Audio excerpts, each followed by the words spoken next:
So this section of the Hebrew course, it says it's on the Hiph'il stem, but we've only kind of dabbled our toe with the Hiph'il. So as we get toward the end of this section of my Udemy course on Biblical Hebrew using Jonah, I want to go back to the 4th verse of Jonah, way back in the beginning when we were really just trying to learn the vowels and the letters, and we didn't know that much. So let me go ahead and see if you can pronounce this first part of Jonah 1:4. Here's how I would pronounce it. V'yave Hiph'il ruach gedolah el hayam. Now you should be able to translate everything there except for Hiph'il. Hiph'il. If I tell you that tool means to hurl, I'm throwing a tool at you. Tonk, hit you with a wrench. Tool is it's a middle weak verb. It's a hollow verb. It's got a shuruk in its vocabulary form. It's not a high frequency word at all. I don't think. I don't know how many times it's used in the Hebrew Old Testament, but I doubt it's on our vocabulary lists anytime soon. I could be wrong. But if it means to hurl, how would you kind of translate this? You've got because the noun is first.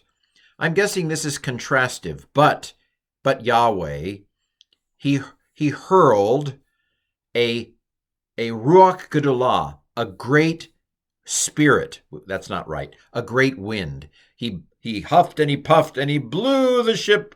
Anyway, so a wind great. But Yahweh hurled a great wind to the sea. And we have hey patak doubling, it's the.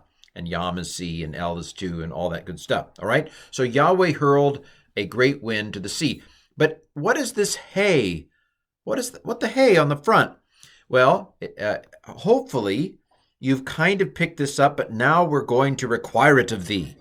So with a hay on the front, I'm thinking this might be a Hiph'il stem or a H stem.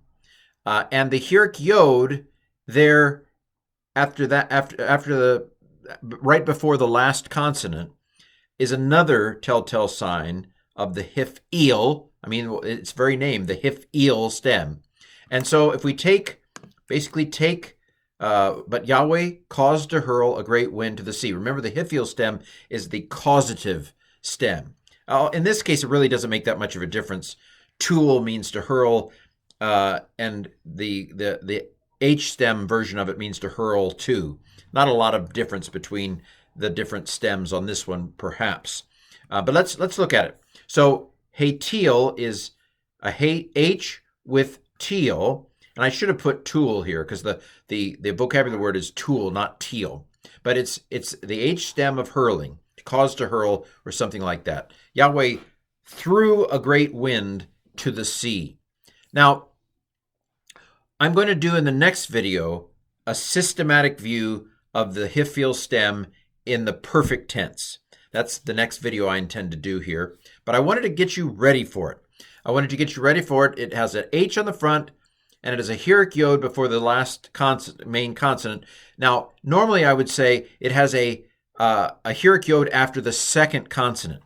But this is a middle weak verb, tool, and so in that case, it simply replaces the shuruk with a Hirik in a middle weak situation. But anyway, stay tuned for the next video, which is the Hiph'il or H perfect tense paradigm.